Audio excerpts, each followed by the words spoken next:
Thank you, Lord. Sotra. Nandi Appa. స్తోత్రం స్తోత్రం స్తోత్రం. అందరూ నోరు తెరిచి ఎవరు మౌనంగా ఉండవద్దండి. దేవుడు మనల్ని సజీవులంగా ఉంచినందుకు మౌనంగా ఉండడానికి కోసం కాదు, ఆయనను స్తుతించడం కోసం నోరు తెరిచి ప్రతి ఒక్కరు కూడా 6 రోజులు కంటికి రెప్పలే కాపాడి ఈ 7వ రోజున ఆయన స్తుతించడం కోసం, ఆయన గణపరచడం కోసం, ఆయన ఇచ్చినటువంటి ఈ తరుణాన్ని బట్టి దేవునికి స్తోత్రాలు తెలియజేయండి. స్తోత్రం స్తోత్రం స్తోత్రం స్తోత్రం స్తోత్రం. ఆయనను ఆరాధించేటప్పుడు ఆత్మతోనూ సత్యముతోనూ పూర్ణ మనసుతోనూ ఆరాధించవలేదు. ఏ ఒక్కరు కూడా మౌనం ఉండడం దేవునికి ఇష్టం కాదు. ప్రతి ఒక్కరి కూడా ఆరాధనా స్తుతి ఆరాధనా ఆరాధనా నీకే ఆరాధనా నీకే నా యేసయ్యా ఆరాధనా నీకే ఆరాధనా స్తుతి ఆరాధనా ఆరాధనా నీకే ఆరాధనా నీకే నా యేసయ్యా ఆరాధనా నీకే మహిమ ఘనతకు అర్హుడవు నీవే నా దైవము మహిమ ఘనతకు అర్హుడవు నీవే నా దైవము సృష్టికర్త ముక్తిదాత సృష్టికర్త ముక్తిదాత స్తుతులకు పాత్రుడా ఆరాధనా నీకే నా యేసయ్యా ఆరాధనా నీకే ఆరాధనా స్తుతి ఆరాధనా ఆరాధనా నీకే ఆరాధనా నీకే నా యేసయ్యా ఆరాధనా నీకే మన్నాను కురిపించినావు మన్నాను కురిపించినావు మన్నాను కురిపించినావు మన్నాను కురిపించినావు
పరిశుద్ధుడా, నమ్మదగిన దేవునికి వందనాలు. ఇంతవరకు నీ నామాన్ని మహిమపరిచినావు. ఇంకా ఉన్న సమయంలో మాతో మీరు మాట్లాడమని, అద్భుతమైన కార్యాలు ప్రతి జీవితంలో మీరు చేసేది నీకు సిద్ధంగా ఉన్నారని విశ్వాసంతో దేవా నీ గొప్ప నామాన్ని ఇంతవరకు దేవా ఈ క్షణ వరకు దేవా మహిమ పరిచయం మాతో మాట్లాడయ్యా. మా జీవితం మారాలా, మా స్వభావం మారాలా దేవా, మా నడక మారాలా, మా మాట మారాలా. దేవ స్తోత్రం, దేవ స్తోత్రం. మా జీవితంలో దేవా నీవే మార్చే దేవుడు కనుక, నీవే దేవా మార్పు ఇచ్చే దేవుడు కనుక స్తోత్రం. అనేక విధాలుగా మీరే నడిపించాలని అడుగుతున్నా. జీవితం దేవా అమూల్యంగా మార్చుకుని అడుగుతున్నా. మా జీవితాన్ని దేవా మీరే దేవ స్తోత్రం. ప్రతి వాళ్ళ మీద దేవా స్తోత్రం. నీ నీతి సూర్యుడు, నీ నీతి దేవా హస్తము, నీ నీతి ప్రకాశము, వెలుగు ప్రతి వాళ్ళ మీద కుమ్మరించి దేవా మీరే దేవా మాట్లాడేటప్పుడు వాళ్ళందరికీ దేవ స్తోత్రం అర్థం అవ్వాలయ్యా. అటువంటి జ్ఞానము, అటువంటి తెలివి, అటువంటి దేవా ఆత్మని బిడ్డలకి ఇవ్వమని అడుగుతున్నాం. గొప్ప కార్యం చేయమని యేసు నామములో అడుగుచున్నాము తండ్రి, ఆమేన్. అందరూ కూర్చుందాం. దేవుడు గొప్ప దేవుడు, గొప్ప కార్యము చేస్తానే ఉన్నాడు మన జీవితంలో. ఆయన ఒక్క క్షణము చేయకపోతే మనము ఈ లోకంలో బ్రతకలేము. కనుక మన జీవితంలో దేవుడు చేసిన గొప్ప కార్యాలని తలంచుకొని ఆరాధించినాం. ఇప్పుడు పరిశుద్ధ ఆత్మ దేవుడు మనతో మాట్లాడేటప్పుడు మనము మౌనంగా ఉండాల. మన చెవును ఆ వాక్యము, హల్లెలూయా, ఆ వాక్యమును గ్రహించాల. ఆమేన్, హల్లెలూయా. చెవు గలవాడు వినుగాక. వినాలా, మాట్లాడకూడదు, వినాలా. వినేటప్పుడు అది మనము గ్రహించాలా, అలాగా మనము నడుచుకోవాలని తీర్మానము చేసుకోవాలి. దేవనామానికి మహిమ. మన మధ్యలో ఉన్న సలోం బ్రదర్ గారు వచ్చి అరగంట సేపు, ఆయన అరగంట సేపు, నేను అరగంట సేపు ముగిస్తాం. హల్లెలూయా.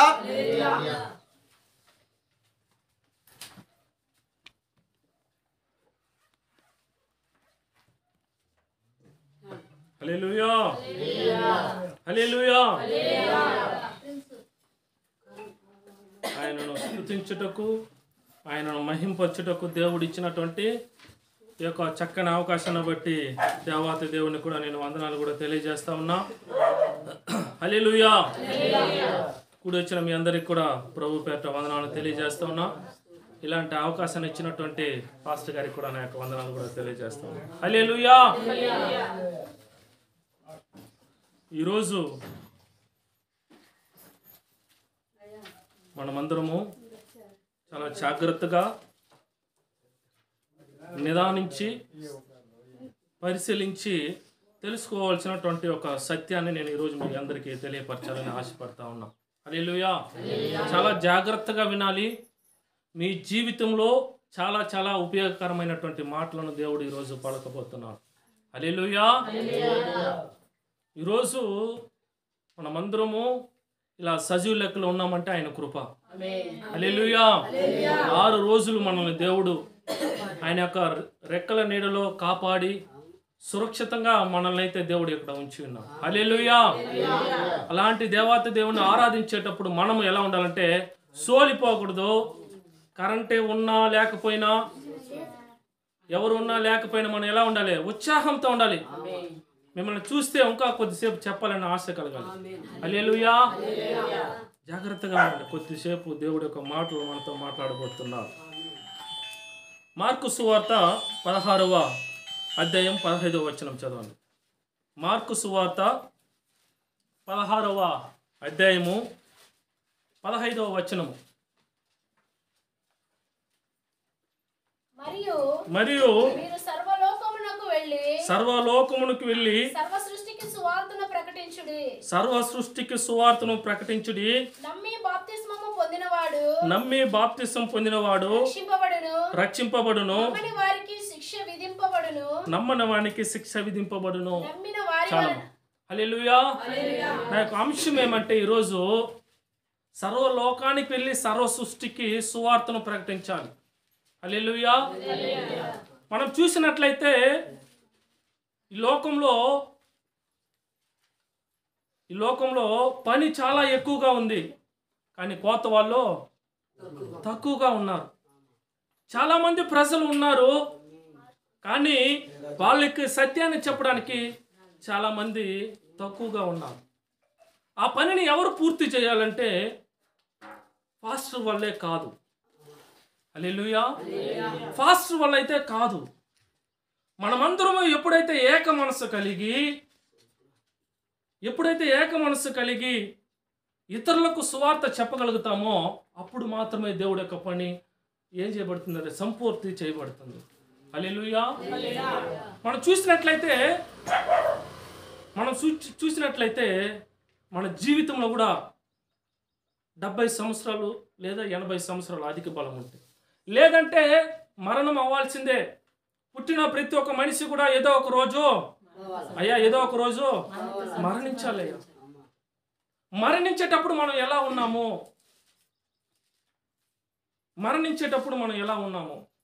దేవుడిచ్చిన పనిని మనం చేస్తున్నామా? దేవుడు మనకి అన్నీ ఇచ్చాడు, అన్ని సమృద్ధిగా తినమన్నాడు. జీవించండి, కొద్ది రోజుల వరకు నన్ను స్తుతించండి, నా నామాన్ని గణపరచండి, ఇతరులకు ప్రచారం చేయండి, వాళ్ళకి నా గురించి తెలియపరచనని దేవుడు మనకు ఒక పనిని అప్పగించున్నాడు. హల్లెలూయా. అది ఏ పని అంటే సువార్త. హల్లెలూయా. ఎంతో మంది ఈ రోజు నశించిపోతున్నారు. ఎంతో మంది నరకాన్ని గుండా వెళ్తూ ఉన్నారు. నరకం గుండా వెళ్తా ఉన్నారు. వీళ్ళందరూ బాధ్యత ఎవరిపైన ఉందంటే నీ పైన, నా పైన ఉంది. హల్లెలూయా. దేవుడు ఒక రోజు నిన్ను ప్రశ్న వేస్తాడు. ఏం వేస్తాడంటే, ఇంత ఆయుష్కాలాన్ని ఇచ్చనే 50 సంవత్సరాలు 70 సంవత్సరాలు జీవించావు కదా, నా కోసం ఏం చేసావంటే మనం ఏం చెప్పగలం? ఏమీ చెప్పలేము. మనం ఏమీ చెప్పలేము. మనం ఏం చెప్పాలంటే, అయ్యా ఆయుష్కాలాన్ని ఇచ్చినావయ్యా, నేను నీ కోసమో ఏదో ఒకటి చేస్తాను. ఏం చేయాలి? మన కోసం ఆయన ఏమి ఇచ్చాడమ్మా? ప్రాణాన్ని ఇచ్చాడమ్మా. హల్లెలూయా. ఈ లోకంలో అవసరమైతే 5,000 10,000 డబ్బులు ఇస్తారేమో, కానీ నీ కోసం ప్రాణం పెట్టే వాళ్ళు ఎవరైనా ఉన్నారా? ఎవరైనా ఉన్న వాళ్ళు చేతులు ఎత్తండి. ఎవరు లేదు. భార్య కూడా చచ్చిపోయిన తర్వాత భర్త గౌని వరకే వస్తుంది, తర్వాత ఇంటికి వచ్చేస్తుంది. ఎంత ప్రేమించినా కూడా నువ్వు 9 మాసాలు కని పెంచిన పిల్లలు కూడా నిన్ను మోసుకొని వెళ్తా ఉంటే ఆ చివరి వరకే వస్తారు, నీతో చివరి వరకు ఎవరు రారు. హల్లెలూయా. కొద్ది దూరం వస్తారు అంతే. కానీ నీ కోసము నా కోసము ఎవరు చేయలేనటువంటి త్యాగం యేసు ప్రభు చేశారండి. హల్లెలూయా. ఆఖరి రక్తపు బొట్టు వరకు మన కోసము కల్వారి శిలువలో ప్రాణం త్యాగం చేశాడు. ఆయనకు మనం ఏమిచ్చి రుణం తీర్చుకోగలం? ఏమైనా ఇచ్చి రుణం తీర్చుకోగలమా? ఏమీ తీర్చుకోలేమండి. మనం చేయాల్సినంత ఒకే ఒకటి. ఈ లోకంలో ఎంతసేపు ఉంటాం మనకే తెలియదు, ఎన్ని గంటలు జీవిస్తామో మనకు తెలియదు, ఏ నిమిషమో ఏ గడియో. చూడండి, మొన్న కూడా ఫ్లైట్ ఒకటి ఏమైందంటే పోతా ఉండి ఎంతోమంది మరణించారు. ఒక కాలేజీ వైపు ఏం జరిగిందంటే దూసుకొని వెళ్ళిపోయింది. ఆ కాలేజీలో ఉన్న వాళ్ళంతా డాక్టర్లు చదవాలని ఆశపడతా ఉన్నవాళ్ళు మొత్తం మండి మసి అయిపోయారు. హల్లెలూయా. ఏమైపోయారంటే చనిపోయారు. ఒక వ్యక్తి అన్నాడంట, ఆ ఫ్లైట్ తోలే వ్యక్తి వాళ్ళ నాన్నతో అన్నాడు, నాన్న ఇది నా చివరి ప్రయాణము, నేను వెళ్ళి వస్తాను, ఇంక మీదట నేను ఫ్లైట్ తోలడానికి వెళ్ళను, నీతోనే ఉండి నిన్ను చూసుకుంటాను. ఏమన్నాడు? నీతోనే ఉండి నేను చూసుకుంటాను అని చెప్పి వెళ్ళాడు. అదే చివరి ప్రయాణం అయిపోయింది. హల్లెలూయా. నాన్నని బాగా చూసుకోవాలి, ప్రేమగా చూసుకోవాలని చెప్పేసి వెళ్ళిన వ్యక్తి ఏం చేశాడంటే ఫ్లైట్లోనే మరణించి ఇంటికి వచ్చాడు. హల్లెలూయా. ఏ నిమిషమో ఈ ప్రాణానికి గ్యారంటీ లేదు. ఈరోజు సెల్ ఫోన్కి గ్యారంటీ ఇస్తున్నాడు 6 నెలలు, ఫ్యాన్కి గ్యారంటీ ఇస్తున్నాడు, మిక్సీకి గ్యారంటీ ఇస్తున్నాడు, అన్నిటికీ గ్యారంటీ ఉంది. మనిషి ప్రాణానికి ఎవరైనా గ్యారంటీ ఇవ్వగలుగుతారా? ఎవరు ఇవ్వలేరు. ఇలాంటి స్థితిలో ఉన్న మనము ఏం చేయాలంటే దేవుని కోసం ఒకే ఒకటి చేయాలండి. దేవుని కోసం ఒకటే చేయాలి. దేవుడు నీ ప్రాణం అడగలా, నీ చెయ్యి అడగలా, నీ ఎంటుకలు అడగలా, వేరే అడగలా. దేవుడు అడుగుతున్నదంతా ఒకటే, తన యొక్క హృదయాన్ని అడుగుతున్నారు. ఎంతమంది ఈ లోకంలో చెడిపోతున్నారు, నశించిపోతున్నారు. యవనస్తులంతా తీసుకుంటే త్రాగుడికి, సెల్ ఫోన్ అడిటికి బానిసలు అయిపోయి ఉన్నారు. వాళ్ళందరి కోసం మనం ప్రార్థన చేయాలి. హల్లెలూయా. ఎంతోమంది త్రాగుతూ ఉన్నారు, ఎంతోమంది దేవుణ్ణి ఆరాధిస్తూ ఉన్నారు. హల్లెలూయా. మనమైతే ఒక పరిస్థితుల్లో ఎలా ఉన్నామంటే చదవండి, సామెతలు 24:11 వచనం. సామెతలు 24:11 వచనం. సామెతలు 24:11 వచనం. చావునకై పట్టబడిన వారిని నీవు తప్పించుము, నాశనమందు పడుటకు జోగుచున్న వారిని నీవు రక్షింపవా. హల్లెలూయా. చావుటకై పట్టబడిన వారిని నీవు తప్పించవా. జాగ్రత్తగా ఉండాలి. మనమైతే ఒక అప్పట్లో నేను కూడా ఏం చేసేవాడిని అంటే దేవుణ్ణి అంగీకరించేవాడిని కాదు. నా ఇష్టానుసారంగా నాకు నచ్చిన దేవుణ్ణి నేను మొక్కేవాడిని. ఈ లోకంలో ఉన్న వాడిని నన్ను మీలాగా ఉన్నటువంటి ఒక వ్యక్తి నన్ను పలకరించి దేవుని గురించి చెప్పాడు కాబట్టి ఈరోజు మీ ముందర వాక్యం పరిచయం చేస్తూ ఉన్నాం. హల్లెలూయా. ఒకప్పట్లో మనం కూడా అలా ఉన్నాము. నువ్వు అలాగనే ఉన్నావు, నేను అలాగనే ఉన్నాం. చావునకై పట్టబడినటువంటి వాళ్ళందరినీ ఎవరు రక్షించాలంటే ఎవరు రక్షించాలమ్మా? దేవుడు కాదమ్మా, మనం మొదటగా వెళ్ళి వాళ్ళకి దేవుని గురించి చెప్పాలి. హల్లెలూయా. నిన్న సాయంత్రము పని ముగించుకొని ఇంటికి వస్తూ ఉన్నా, వినాలి. పని ముగించుకొని ఇంటికి వస్తూ ఉంటే కళ్ళు కూడా తెల్లా, చాలా వయసు అయిపోయింది. నీ వయసు ఎంతమ్మా? అవా ఒక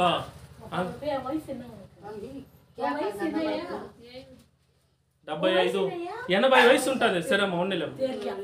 80 వయసు ఉంటుంది. ఆమె ఏం చేస్తూ ఉంటారు, నిలబడడానికి కూడా శక్తి లేదు.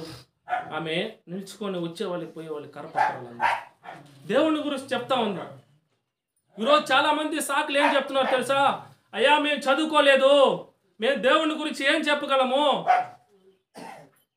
మేము చదువులేదు, మేము స్కూల్ మొఖాలే చూడలేదు, మాకు ఏమీ తెలియదు.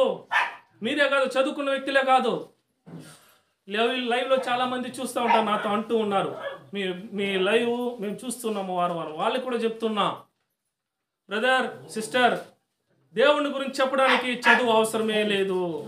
హల్లెలూయా. చదువు అవసరం లేదు. ఏ బీటెక్, ఎంటెక్, ఏ టెక్లు అవసరం లేదు. దేవుని గురించి చెప్పాలంటే ఒకే ఒక సువార్త, యేసు మంచి ప్రభు, యేసు మంచివాడు, నమ్ముకుంటే నీ జీవితంలో అద్భుతం చేస్తాడు. ఇదే సువార్త. నమ్మి బాప్తిసం పోతే రక్షింపబడతావు, నమ్మని వానికే శిక్ష. ఈరోజు మనం ఎలా ఉన్నాం? ఈ లోకంలో అంతా వెళ్తా ఉన్నది దేనికోసమో తెలుసా? చూడండి, పరిశుద్ధ గ్రంథం నుంచి చూద్దాం. లూకా సువార్త 12వ అధ్యాయము 19-20.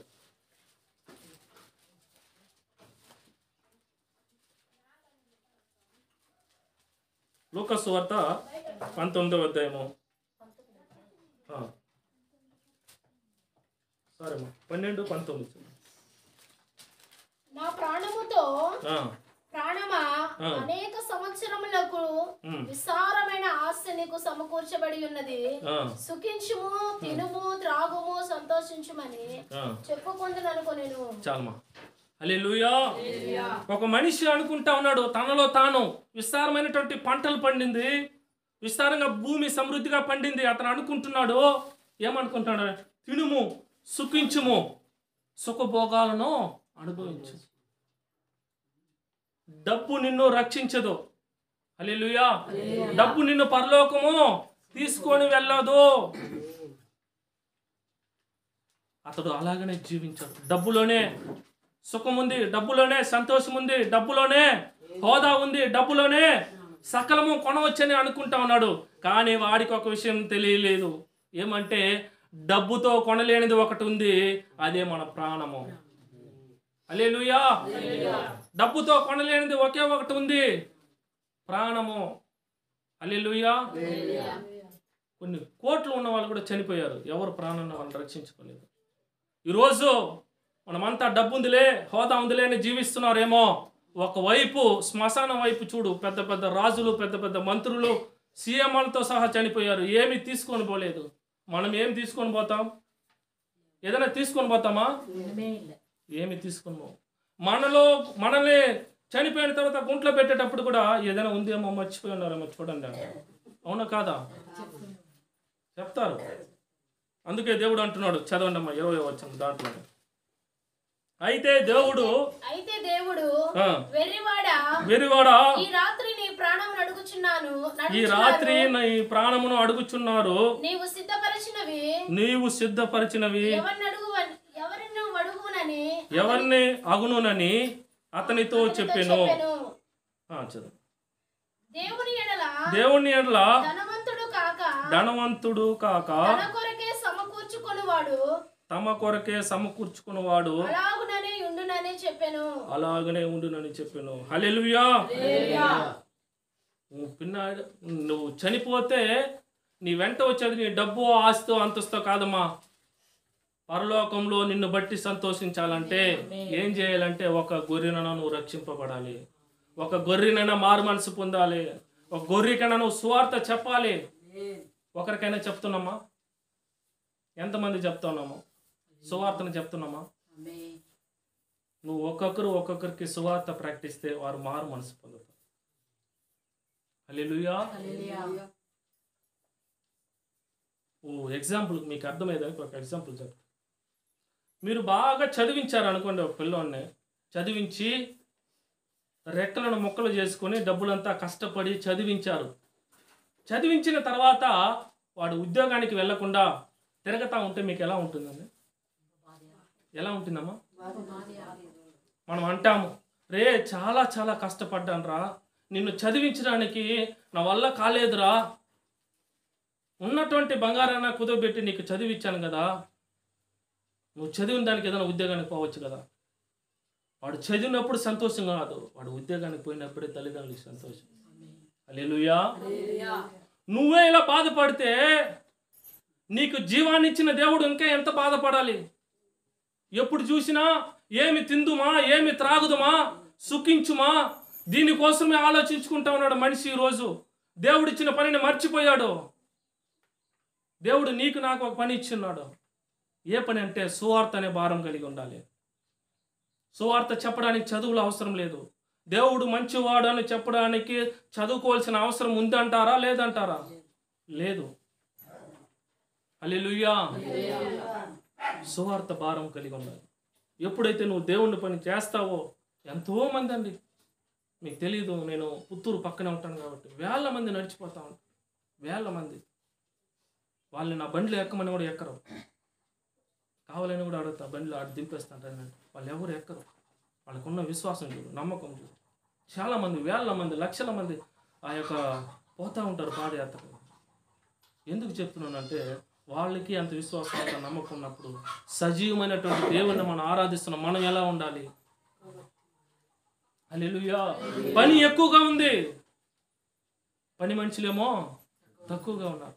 దాన్ని ఫిల్ చేయాలంటే ఎవరు రావాలంటే మీలాంటి విశ్వాసులే రావాలి. హల్లెలూయా. ఎవరైతే బాధంలో ఉన్నారో, ఎవరైతే కష్టాల్లో ఉన్నారో, ఎవరైతే కన్నీళ్ళ మధ్యలో ఉన్నారో, ఎవరైతే బ్రతకడానికి ఇంకా ఛాన్స్ లేదని అనుకుంటా ఉన్నారో వాళ్ళని చూసి నువ్వు సువార్త చేయాలి. మా దేవుడు మంచివాడు. ఇన్ని రోజులు ఎలా ఉన్నావేమో ఈ రోజు నుంచి మా యేసు ప్రభువుని అంగీకరించు.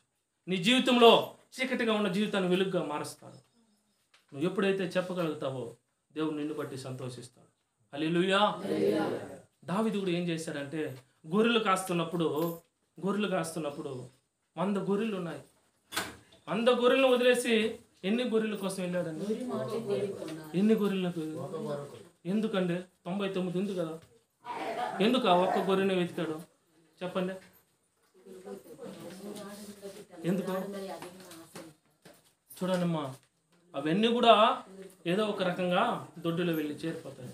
ఆ గొర్రె ఏమవుతుందో, ఎక్కడికి వెళుతుందో, ఇది ఎక్కడ పోయి ఉంటుందో, ఏ సింహం వచ్చి తినేస్తుందో, ఏ ఎలుగుబంటి వచ్చి తినేస్తుందో, ఏది వచ్చి తినేస్తుందో తెలియదే అని అతను ఏం చేశారంటే 99 గొర్రెలను వదిలేసి ఒక గొర్రె కోసము వెళ్ళాడు. హల్లెలూయా. ఈరోజు మనం ఎలా ఉన్నాం? నాకైతే చాలా బాధ అనిపించేసింది అవన్నీ చూస్తే. రోడ్లో వర్షం పడతా ఉంది. నిన్న సాయంత్రం నేను ఇంటికి వెళ్తా ఉంటే బుక్ పెట్టుకొని ఇస్తా ఉందమ్మా. ఆమెకున్న భారం మనకి లేదా? ఆమెకున్న విశ్వాసం మనకి లేదా?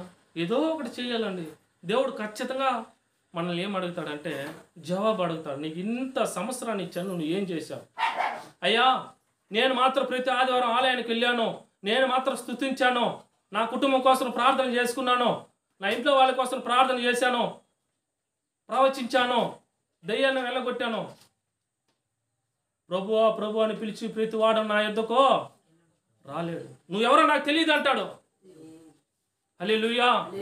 ఎవరో నాకు తెలియదు. ఎక్కడికి పోతావు? అప్పుడు ఏమవుతుంది నీ పరిస్థితి? ఇది కొద్దిసేపు మాత్రమే ఈ జీవితం. 1000 ఏళ్ల పరిపాలన ఎక్కడుందమ్మా? పరలోక రాజ్యం. ఆ 1000 ఏళ్ల పరిపాలన నువ్వు వెళ్ళాలి అంటే దేవుడు ఇచ్చినాడు ఒక పని. ఏం పని అమ్మా? సువార్త చెప్పాలి. సువార్త చెప్పాలి. మేము అదే చేస్తున్నాం. సాయంత్రం ఆదివారపు సాయంత్రంలో దేవుని గురించి ఇతరులకు తెలియపరుస్తాం. హల్లెలూయా. ఏమి ఉన్నా లేకపోయినా మన జీవితం యేసయ్య ఉంటే చాలు. హల్లెలూయా. ఏది కొరతగా ఉన్నా, ఏది నానా విధమైన పరిస్థితులు ఉన్నా కూడా యేసయ్య ఉంటే అదే చాలు. హల్లెలూయా. మనం కూడా సాక్ష్యం విన్నాము. యేసులోకి, దేవుడి యొక్క మందిరంలోకి రాకపోతే మనకి ఎలా ఉంటుందండి? ఆ వారం అంతా నెమ్మది ఉండదు, సంతోషం, సమాధానం. హల్లెలూయా. ఈ రోజు నుంచి మీరందరూ ఒకే తీర్మానం తీసుకోవాలి. ఏమంటే, అయ్యా, ఇన్ని రోజులు నేను నా స్వార్థం కోసం జీవించాను అయ్యా, నీ కోసం ఈ రోజు నుంచి ఒకటి చేయబోతున్నా. చూస్తూ ఉండాలి. ఎవరో ఒకరు బాధలో వెంటనే వెళ్ళి వాళ్ళకి చెప్పాలి. రెండయ్యా, మా చర్చి ఉంది, ఎక్కడికి రావా, పిలిపించాలి. ఒక్కొక్కరు ఒక్కొక్క సంవత్సరంలో ఒక విశ్వాసిని పడితే 10 సంవత్సరాలకి ఒక విశ్వాసి దగ్గర 10 మంది ఉంటారు. హల్లెలూయా. చర్చి ఏమవుతుందంటే విస్తరించబడుతుంది. హల్లెలూయా.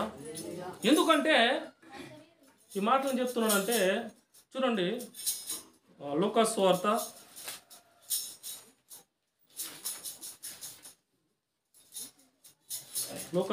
5వ అధ్యాయము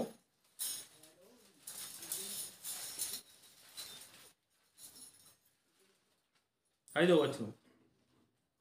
సీమోను, ఏలినవాడా, రాత్రి అంతయు మేము ప్రయాసపడితిమి కానీ మాకేమీ దొరకలేదు. అయినను నీ మాట చొప్పున వలలు వేతునని ఆయనతో చెప్పాను. వారు అలాగూ చేసి విస్తారమైన చేపలు పట్టిరి. అందుచేత వారి వలలు పిగిలిపోవచ్చుండగా వారు వేరొక దోణిలోనున్న తమ పాలివారు వచ్చి తమకు సహాయము చేయవలెనని వారికి సంజ్ఞలు చేసిరి. వారు వచ్చి 2 దోణిలు మునిగినట్లు నింపిరి. 8వ వచనం చదవండి. సీమోను పేతురు అది చూచి యేసు మోకాళ్ళ ఎదుట సాగిలపడి, ప్రభువా, నన్ను విడిచిపోము, నేను పాపాత్ముడనని చెప్పెను. ఏలయనగా వారు పట్టిన చేపల రాశికి అతడును అతనితో కూడా నున్న వారందరూ విస్మయముందిరి. అలాగున సీమోనుతో కూడా పాలివారైన జబదయి కుమారులకు యాకోబును యోహానును విస్మయముందిరి. అందుకు యేసు, భయపడకము, ఇప్పటి నుండి నీవు మనుషులను పట్టువాడవై ఉందువని సీమోనుతో చెప్పాను. చాలుమా. హల్లెలూయా. యేసు ప్రభు జీవిస్తున్న కాలంలో సీమోను, పేతురు అనబడినటువంటి వాళ్ళు ఏం చేస్తున్నారు అంటే చేపలు పడతా ఉన్నారు. ఏం పడతా ఉన్నారమ్మా? చేపలు పట్టేటువంటి వాళ్ళు. యేసు ప్రభు వస్తున్నారు మార్గంలో. ఏం చేస్తున్నట్టు వాళ్ళ యొక్క వలలను శుభ్రం చేసుకుంటా ఉన్నారు. ఏం చేసుకుంటున్నారమ్మా? శుభ్రపరచుకుంటా ఉన్నారు. అప్పుడు వచ్చి యేసు అంటున్నారు, మీ వలలను ముందుకు వెళ్ళుడి, మధ్యలోకి వెళ్ళి కుడి వైపున వేయడి. యేసు ప్రభు మాట చొప్పున వాళ్ళు వేశారు. వేసినప్పుడు వాళ్ళు ఏం చేశారంటే వలలను ఎత్తలేకపోయారంట. హల్లెలూయా. చాలా సంతోషమైంది. ఎందుకంటే దేవుడు వీళ్ళని చూస్తున్నారు, మాట ప్రకారం నడుచుకున్నారు, నా మాటను అంగీకరించారు, లోబడ్డారు. ఏమంటున్నారంటే యేసు ప్రభు, ఇంక మీదట మీరు చేపలను పట్టొద్దు, మీరు మనుషులను పట్టు జాలర్లుగా చేస్తాను. హల్లెలూయా. చేపలు పట్టే వాళ్ళకి ఓపిక ఎక్కువ. హల్లెలూయా. ఏం ఎక్కువ? ఓపిక. చేపలు పట్టేటప్పుడు వాళ్ళు ఏం చేస్తారంటే గాలములతో వేసి కొద్దిసేపు వెయిట్ చేస్తారు. ఎందుకో చెప్పండి? చేపలో పడాలి, కొద్దిసేపు ఓపిక ఉండాలి. అలాంటి వాళ్ళని యేసు ప్రభు చూసి, వీళ్ళైతే ఓకే, దేనికే? సువార్త చేయడానికి ఓకే. ఎందుకంటే ఓపికతో ఉన్నారు. ఏంగా ఉన్నారు? ఓపికతో ఉన్నారు. ఏదైనా విశ్వాసం రాకపోతే వాళ్ళు ఓపికతో ఉండి తీసుకువచ్చే స్వభావం వీళ్ళు కలిగి ఉన్నారని దేవుడు ఏం చేస్తుంటే, ఇక మీదట మీరు మనుషులను పట్టు జాలలుగా చేస్తాను. ఆ రోజు నుంచి వాళ్ళు ఏం చేశారంటే దేవుణ్ణి వెంబడించారు, ఆయన శ్రమలను వెంబడించారు, దేవుణ్ణి సువార్తను వీధులుగా, రాష్ట్రంగా, దేశాలుగా ప్రకటించారు. హల్లెలూయా. వాళ్ళు చదువుకున్నారా? లేదు. వాళ్ళు ఏదైనా కాలేజీకి వెళ్ళారా? లేదు. చదువులేని పామరులు, అలాంటి వాళ్ళని దేవుడు ఎన్నుకున్నారు. కానీ ఈ రోజైతే మనకైతే జ్ఞానం ఉంది, వాక్యాన్ని ఎన్నోసార్లు విని ఉన్నాం, కానీ ఇతరులకు చెప్పడానికి నామోషి అంటే హల్లెలూయా సిగ్గుపడుతూ ఉన్నారు. ఎందుకు సిగ్గు? దేవుణ్ణి నమ్ముకున్న బిడ్డలు మనము. హల్లెలూయా. వాళ్ళు ఎవరు ఏమనుకున్నా నువ్వు చెప్పేది చెప్పాలి. నమ్మిన వాడికి బాప్తిసము, నమ్మని వాడికే శిక్ష. నమ్మితే ఓకే, నువ్వు చెప్పేది చెప్పాలి. హల్లెలూయా. ఒకవేళ వాళ్ళు కొడతారా? కొట్టని తీసుకుంటారా? హల్లెలూయా. దేవుని కోసం ఒక దెబ్బ తినడంలో ఏమి అరిగిపోము, కరిగిపోము. హల్లెలూయా. ఏం చేయమమ్మా? ఏమి కాదు. మన కోసం దేవుడు ఎన్ని దెబ్బలు తిన్నాడు. తన యొక్క వీపుము చేను వలె దున్నబడింది. ఆఖరి రక్తం పుట్టు వరకు ఆయన చిందించాడే, దానికి మించిందా? కొట్టనే. నువ్వు ఏదైతే ఇక్కడ విప్పుతావో అది పరలోక రాజ్యంలో కట్టబడను. హల్లెలూయా. నువ్వు ఇక్కడ ఏది విప్పుతావో దేవుడు అక్కడ నీకు సమృద్ధిగా ఇస్తాడు. హల్లెలూయా.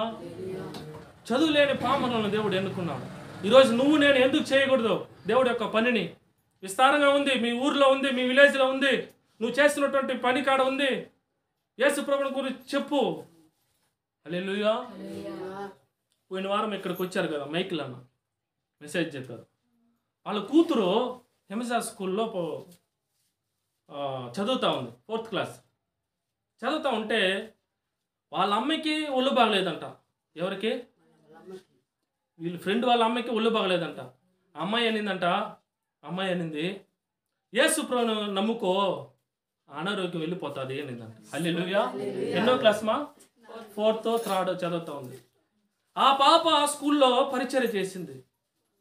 ఆ అమ్మాయి నేను నమ్ముకుంటాను, బాగా అయితే పర్వాలేదు. వాళ్ళ డాడీ దగ్గర చెప్పింది. ఆ రోజు రాత్రి ప్రార్థన చేశారు. మరుసటి రోజు వచ్చే లోపల మా అమ్మకి బాగుంది అని చెప్పింది. హల్లెలూయా. సువార్త చిన్నవారైనా పెద్దవారైనా వృద్ధులైనా ఎవరైనా చేయవచ్చు. గవర్నమెంట్ జాబ్కి ఇన్ని సంవత్సరాలు చేయాలని ఉంటుంది, కానీ దేవుడు పని చేయాలంటే సంవత్సరాలు, నెలలు ఏది మనకు అక్కర్లేదు. మనం తెలుసుకోవాలి.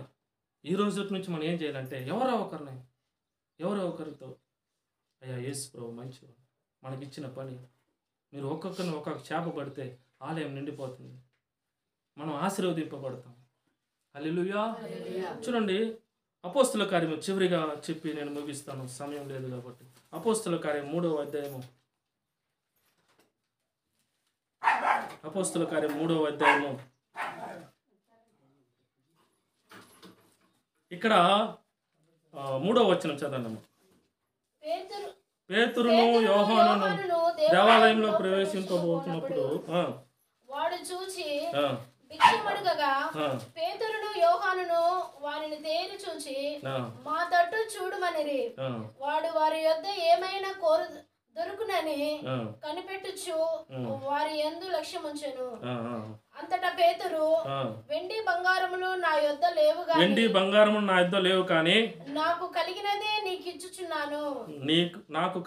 నీకు ఇచ్చుచున్నాను. హల్లెలూయా. వీళ్ళు ఎవరంటే ఇంతకుముందు చేపలు పడతా ఉన్నవాళ్ళు. ఎవరమ్మా? చేపలు పడతా ఉన్నవాళ్ళు. ఓ గుడి లోపలికి వస్తుండగానే త్రోవ పక్కన పుట్టినప్పటి నుంచి కుంటివాడు ఏం చేస్తున్నాడు అంటే కూర్చొని ఉన్నాడు. ఏం చేస్తున్నాడమ్మా? కూర్చొని ఉన్నాడు. ఆ గుడ్డివాడికి ఏం ఎదురు చూస్తాడంటే ఏదైనా డబ్బులు ఇస్తారా, ఏదైనా ఇస్తారేమో ఎదురు చూస్తాడు, భోజనం ఏమైనా పెడతారని. ఇలా ఎదురు చూస్తున్నప్పుడు వీళ్ళిద్దరూ అంటున్నారు, ఎవరో చేపలు పడుతున్నటువంటి వాళ్ళు, వీళ్ళు అంటున్నారు, నా యొద్ద బంగారంనైనను వెండినైనను డబ్బులైనను లేదు, దేవుడిచ్చింది ఒకే ఒకటి, నేను నిన్ను స్వస్థత పరుస్తాను. హల్లెలూయా. స్వస్థత పరిచినారు. బయట ఉన్న వాళ్ళు లోపలికి వచ్చారు. ఎక్కడ ఉన్న వాళ్ళమ్మా? బయట ఉన్న వాళ్ళు లోపలికి వచ్చారు. నేను మిమ్మల్ని ఒక ప్రశ్న వేస్తున్నా, ఈరోజు ఎంతమంది బయట ఉన్నారో వాళ్ళందరినీ మీరు తీసుకొని వస్తున్నారా? అది అన్యులైనా క్రైస్తవులైనా ఎవరినైనా కానీ. హల్లెలూయా. బయట కూర్చున్న వాళ్ళని లోపలికి తీసుకొని రావాల్సిందే మన పని. హల్లెలూయా. ఏం చేయాలమ్మా? బయట ఎవరెవరైతే ఉన్నారో ఎవరైనా కానీ, అది దేవుణ్ణి అంగీకరించినటువంటి వాళ్ళైనా పర్వాలేదు, వేరే రకంగా మనుషులైనా పర్వాలేదు, ఎవరైనా పర్వాలేదు, కానీ దేవుడి యొక్క సువార్తను చెప్పి వాళ్ళని ఏం చేయాలమ్మా? లోపలికి తీసుకున్నారు. అనేక మంది సంఘాలు ఏం చేస్తున్నారంటే లోపల ఉన్న వాటిని బయట తరిమేస్తా ఉన్నారు. హల్లెలూయా. లోపల ఉన్న వాళ్ళని బయటికి తరిమేస్తున్నారు. కానీ మనమైతే ఏం చేయాలంటే బయట ఎవరైతే ఉన్నారో వాళ్ళని లోపలికి తీసుకొని రావాలి. వీళ్ళిద్దరూ అదే పని చేశారు. ఏం పని చేశారమ్మా? సువార్త చేశారు. స్వస్థత అనేది కూడా ఒక సువార్త. సువార్త అంటే చర్చి ఊడ్చి చేపలు వేయడం కూడా ఒక సువార్త, చేర్స్ వేయడం కూడా ఒక సువార్త, నువ్వు ఇతరులతో చెప్పడం కూడా అది కూడా సువార్త. ఇలా చెయ్యాలమ్మా. చేపలు పడుతున్నటువంటి వ్యక్తుల్నే దేవుడు సువార్థికులుగా మార్చాడంటే మనల్ని మార్చలేడా? హల్లెలూయా. చూడండి, వాళ్ళు కూడా ఎవరంటే చేపలు పట్టే వాళ్ళని దేవుడు ఏం చేస్తారంటే ఆశీర్వదించి, చదువు లేని వాళ్ళని మనం కూడా ఏం చేయాలంటే పదే ఇదే చెప్తున్నాం, ఇతరులకు మనము సువార్తను చెప్పాలి. యేసు ప్రభు అనుభవించినటువంటి ఆ సిలువను వాళ్ళకి ప్రత్యక్షపరచాలి. ఇక్కడ కూడా ఏం చేశారంటే ఆ గుడ్డి వాడికి నడతను ఇచ్చారు, స్వస్థత పరిచారు, బయట ఉన్న వాళ్ళే లోపలికి తీసుకొచ్చారు. నా అంశం ఏమంటే సర్వలోకానికి వెళ్ళి సర్వ సృష్టికే సువార్తను ప్రకటించారు. మనం ఎప్పుడైతే సువార్త చేస్తామో ఆలయం బయట ఉన్న వాళ్ళంతా లోపలికి వస్తారు. ఆమేనండి. హల్లెలూయా. ఎప్పుడైతే మనం పరిచర్య చేస్తామో బయట ఉన్నటువంటి ప్రతి ఒక్కరు కూడా లోపలికి వస్తారు. ఎప్పుడు జరుగుతుంది అది? సువార్త చెప్పినప్పుడు. హల్లెలూయా. ఈ రోజు నుంచి ఒక తీర్మానం తీసుకోండి. పని ఎక్కువగా ఉంది, నా వంతుగా నేను కూడా సంవత్సరానికి ఒక ఆత్మను పడతాను. ఒక తీర్మానం తీసుకోండి. దేవుడు ఖచ్చితంగా నీకు సహాయం చేస్తాడు. వాడితో ఎలా మాట్లాడాలో సహాయం చేస్తాడు, నువ్వు ఎలా బోధించాలో నీకు సహాయం చేస్తాడు. వాళ్ళు మారు మనసు పొందిన తర్వాత దేవుడి యొక్క సన్నిధిలో వాళ్ళు నడిపించు. హల్లెలూయా. ఈ రోజు నుంచి ఒకే ఒక పని, బయట ఉన్న వాళ్ళనే ఎక్కడ నడిపించాలమ్మా? లోపలికి. అల్లో కుంటి వాళ్ళుగా ఉన్నంత వరకు బయటే ఉన్నారు, శాపకస్తులుగా ఉన్నంత వరకు బయటే ఉన్నారు, చచ్చిన వారి స్థితి వల్లే బయటే ఉన్నారు, నరకానికి పోవడానికి తయారుగా బయటే ఉన్నారు. బయట ఉన్న వాళ్ళని లోపలికి నడిపించారు. హల్లెలూయా. ఈరోజు మనం కూడా ఏం చేయాలంటే బయట ఉన్న వాళ్ళే లోపలికే రప్పించాలి. చేద్దామా ఆ పని? చేద్దామా? దేవుడు ఈ కొద్ది మాటలను దీవించి ఆశీర్వదించును కాక.